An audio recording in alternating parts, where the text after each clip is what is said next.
I'm Sterling Hundley, and I've been asked to introduce the first step in our 5-step image making process. It's important to remember that picture making is problem solving. Understanding what problem you are solving in each step of the image making process will allow you to arrive at your visual solutions more efficiently.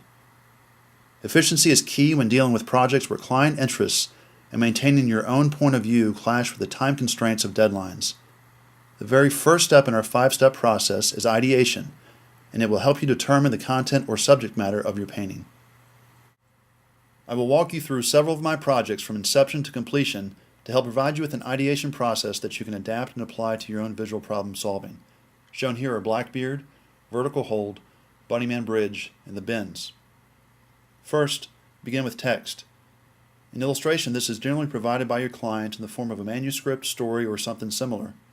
In your personal work, you can alter the text and the process will be the same.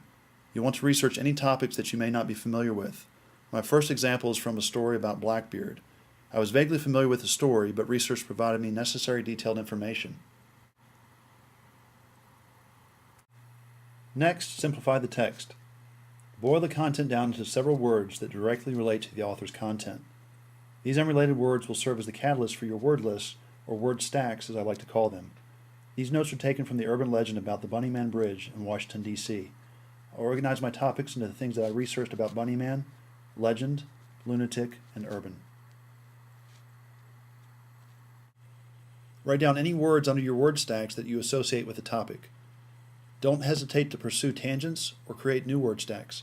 I actually encourage this because it often leads to less obvious solutions. Create simple icons next to your words. This will be the first step in establishing a visual connection to your literal associations. Try to make sure that you don't spend too much time on detailed drawings. Simplicity is actually better at this stage in your development. The next step is to form connections between the icons in separate word stacks, which I refer to as bridges.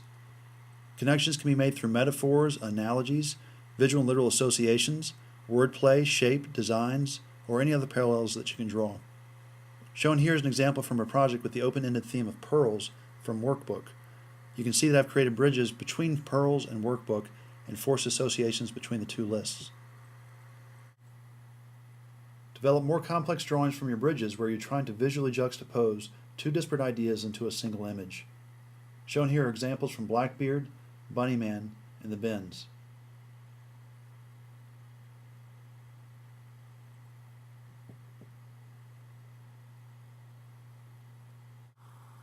Use value to explain shape.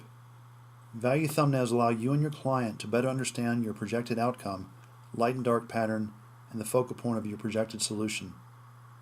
Shown here are the final sketches presented for Vertical Hold, Blackbeard, and Bunnyman. Draw a box in the appropriate proportions to define your composition. Many strong ideas have never come to fruition because I simply can't make them work within the confines of a client's needs. I save those ideas for future projects, as is the case for Vertical Hold, shown here. The simple act of drawing a box makes you aware of composition for the first time in this process. Composition is a very important tool in the communication of your ideas.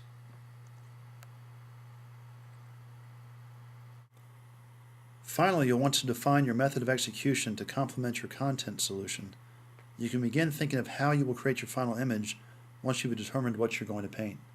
Shown here are the final executions for Blackbeard, the Bunnyman Bridge, the bins, and Vertical Hold.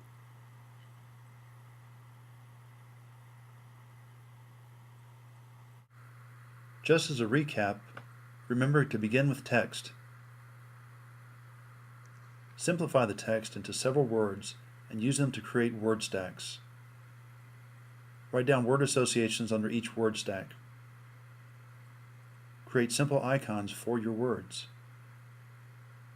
Form bridges or connections between the icons. Develop more complex drawings from bridges. Draw a box and define your composition. Use value to fully explain shape. And finally, define your method of execution as a complement to your content solution.